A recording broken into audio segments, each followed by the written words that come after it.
Late M30, somewhere in a secret gene lab beneath the Imperial Palace, 20 designer babies are being grown in incubation pods. Each one custom built to be humanity's perfect general. This is going well until the Chaos Gods crash the baby shower. They rip open the pods and scatter the primarchs across the galaxy like the world's most expensive confetti.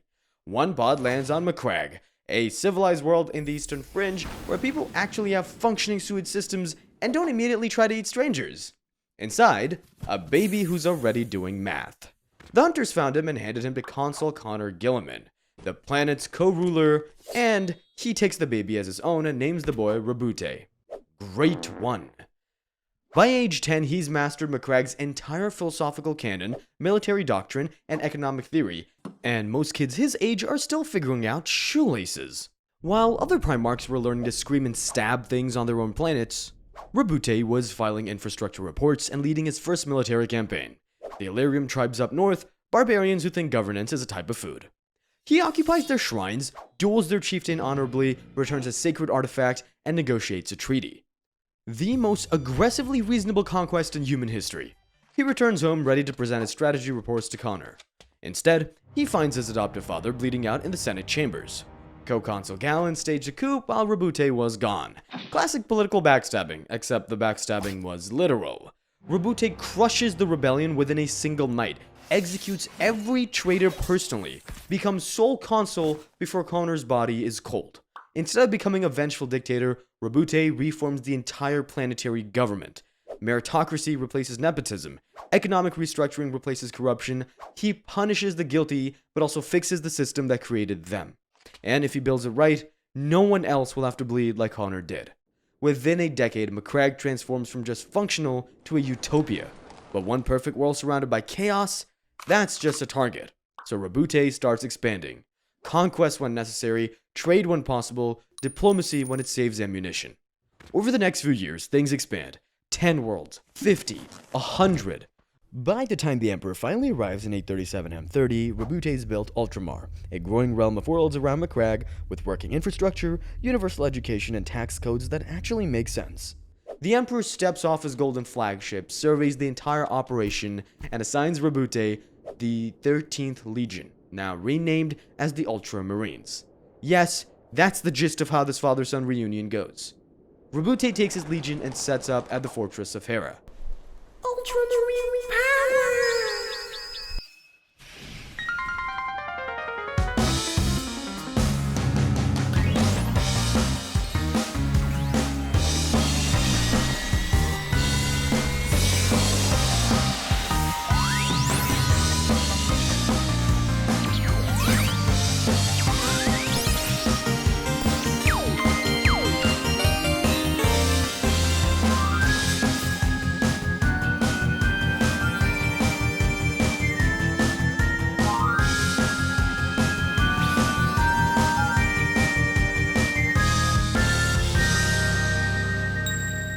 Blue armor, Ultramar's ultimate symbol, meritocratic promotions.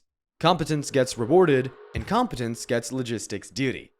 The Emperor is launching the Great Crusade, a galaxy-wide campaign to reunite scattered human worlds under one Imperium. The Ultramarines become its most reliable workhorse. Not the flashiest, not the scariest, just the ones who show up on time, conquer the planet, leave it with functioning water treatment, and file the paperwork. They travel through the warp, a hellish dimension humans use for faster-than-light travel, because sometimes you need shortcuts through literal hell to stay on schedule. Other legions rack up kill counts. Guilliman racks up compliance rates. His legion grows to 250,000, largest in the Imperium, because Ultramar's recruitment is basically a Space Marine factory. Over the decades of the Crusade, Ultramar expands. 50 worlds, 100, eventually reaching 500. Every world left better than he found it, because someone has to prove civilization doesn't require endless war to function, and apparently that someone is him. For the Great Crusade, Roboute works closely with Horus Lupercal, charismatic, brilliant, the Emperor's favorite son. They're brothers in arms. His inner circle, the Dauntless Few, includes Rogel Dorn, Sanguinius, Leman Russ, Ferrus Manus, the responsible primarchs who actually show up to staff meetings. Then there's Lorgar. Lorgar of the Word Bearers really wants to worship the Emperor as a god. The Emperor, who explicitly banned religion, orders Lorgar's favorite city, Monarchia, razed to the ground as a lesson. Guess who gets to enforce it? Roboute Guilliman, because someone has to tell your brother his life's work is heresy and also on fire.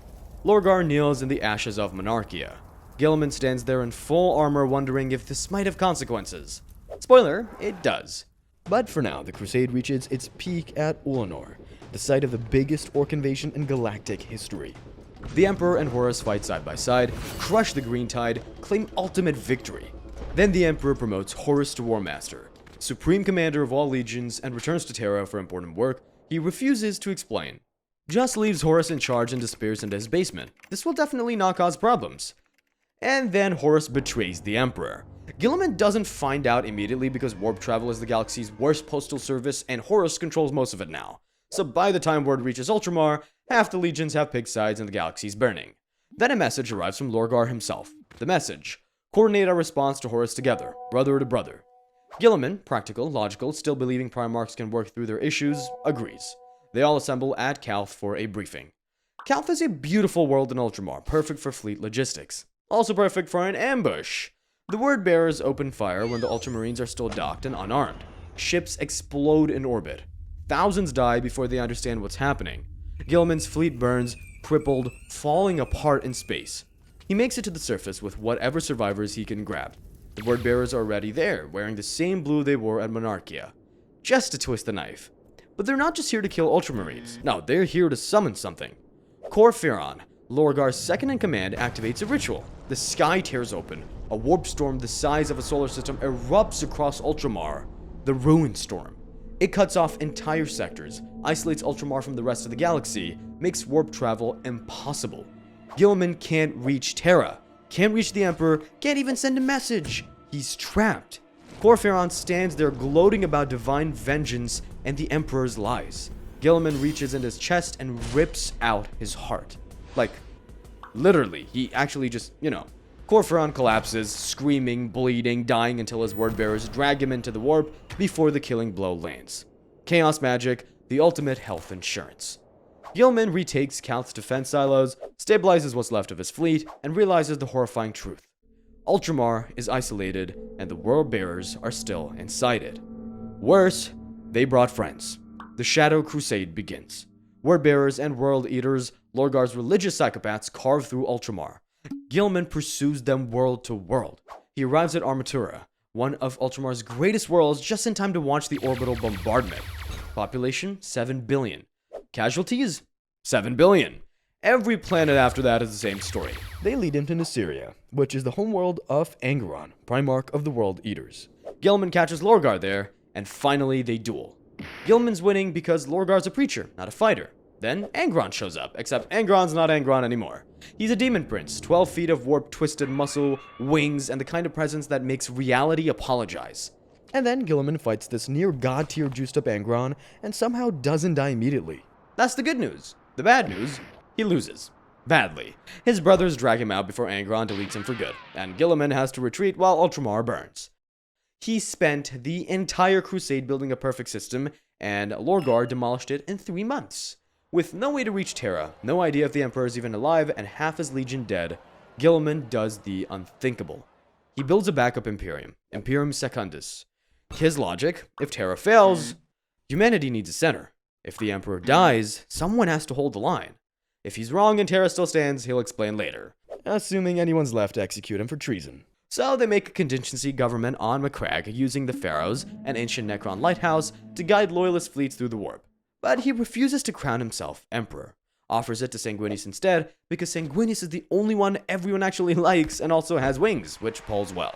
Then Lionel Johnson arrives, another of Guilliman's brothers who escaped the Ruin Storm. The first, the Emperor's secret weapon, also the galaxy's most paranoid control freak. Together, Guilliman, Lion, Sanguinius, they plan the impossible, break through the Ruin Storm and reach Terra. Sanguinius takes a separate route through the warp, racing ahead. Guilliman and Lion fight their way to Davin, the cursed world where Horus first fell, destroy the ritual sites, burn Davin until even the demons evacuate. The Ruin Storm collapses, the path to Terra opens. Guilliman's fleet races through the warp, pushing every engine past safety limits. He arrives at Terra, but the siege is over. Horus is dead. The Emperor is on the Golden Throne, a life support machine burning through 1,000 psychers daily to keep him conscious. The palace is rubble, his brothers are dead or scattered, Sanguinius, who arrived first, was killed by Horus, Dorn broken, barely functional, the Lion disappeared into the warp, lost, Russ vanished chasing traitors, everything Guilliman spent 3 years fighting for, every ship, every brother, every desperate choice, already finished. He wasn't there for the final battle, he wasn't there when it mattered. Guilliman becomes Lord Commander, which means cleaning up a galactic-scale dumpster fire.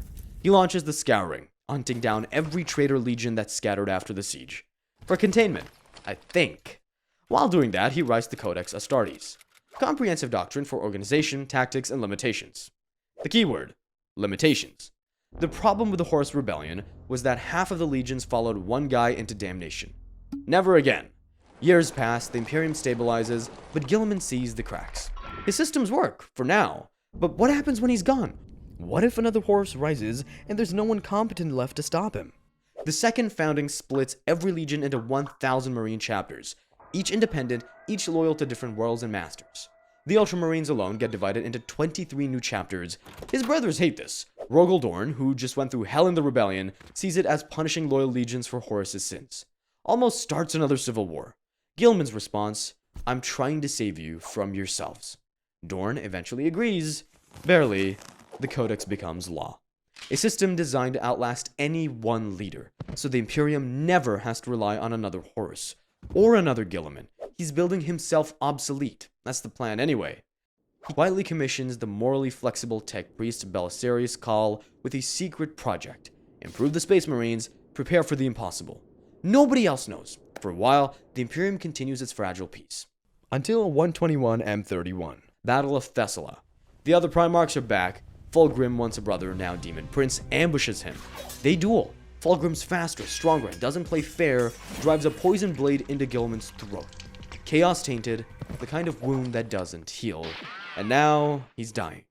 Guilliman summons Kahl one final time. The order? The secret project is approved. Whatever it takes, and if I don't wake up, keep working until I do. Basically, fix this, fix me, and fix the Marines. He's placed in the Shrine of Guilliman on Macragge. Technically alive, functionally frozen. For 10,000 years, pilgrims visit and pray to the perfect son who saved the Imperium. But he's not dead, just waiting for someone to need him badly enough. 999 M41. Turns out the galaxy finally got desperate enough. Ultramar is under siege. Kahl arrives with an Eldar entourage and 10,000 years of unauthorized research. The Inari have their own reasons involving a death god and chaos being everyone's problem. They crack the stasis field, revive Guilliman using Eldar soul magic, Kahl's armor of fate, and several probable tech heresies. He wakes up, sees Ultramar under siege, doesn't ask questions, just starts killing, shatters the Chaos Invasion, expels them from Ultramar, and decides to visit Terra. The journey to Terra takes months, fighting through warp storms and traitor fleets. Finally reaches the throne room. The Emperor's psychic presence hits him like a tidal wave. For a moment, Guilliman hopes 10,000 years of stasis, maybe his father will finally say he did well. Instead, cold calculation. A fragmented consciousness that recognizes him the way you'd recognize a wrench. Useful, functional, nothing more. Guilliman stands there, the man who spent his entire life trying to meet his father's standards, and realizes the father he knew is gone. But the Emperor grants him his own sword, so that says something, I think. He emerges and doesn't talk about it for months. What he does talk about, the Imperium. He walks through the Imperial Palace and sees cathedrals built on human sacrifice, skulls, decorating everything, his codex treated as sacred gospel, the Emperor, who banned religion, worshipped as a god. Every system he built to prevent stagnation has calcified into exactly what he fought against.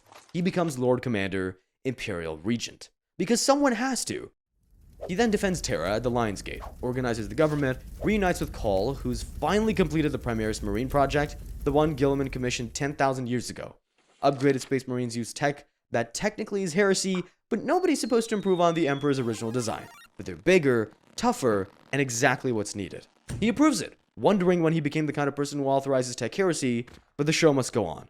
Launches the Indomitus crusade. Massive fleets deploying Primaris across the galaxy, reclaiming Rift-Lost worlds. It's the Great Crusade again, except this time Guilliman knows how it ends. Phase 1 takes years, reclaiming Rift-Lost worlds, deploying Primaris to chapters that don't trust them, but Guilliman doesn't have time for hurt feelings. The galaxy's burning from every direction. Then Mortarion comes home, another traitor Primarch, Guilliman's brother who sided with Horus and now serves Nurgle. His traitor brother invades Ultramar with Chaos God Nurgle's full backing.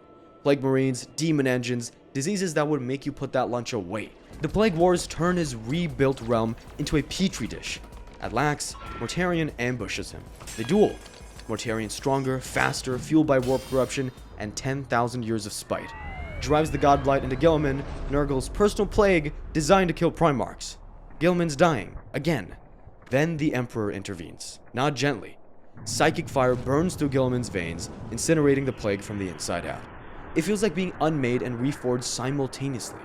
When it's over, Guilliman's standing, Mortarion's retreating. The Emperor saved him, Ultramar survives. He reestablishes the Tetrarchy, a council of chapter masters governing his realm, and keeps moving because threats don't stop. It's back-to-back battles next. A fourth Turnic War, Necron dynasties, the Pariah Nexus that nearly kills him. Then, Abaddon, Horus' successor, leading the traitor forces, Guilliman fights on every front simultaneously. He can't quit, duty won't let him, and he can't win. The galaxy is infinitely broken. But he looks at the Imperium, the rotting, superstitious, bureaucratic nightmare he's somehow responsible for, and thinks, this is not according to regulation. Then reloads and keeps fighting. Not because he believes anymore, not because there's hope, because if he stops even for a moment, it all collapses, and there's no one else. There never was.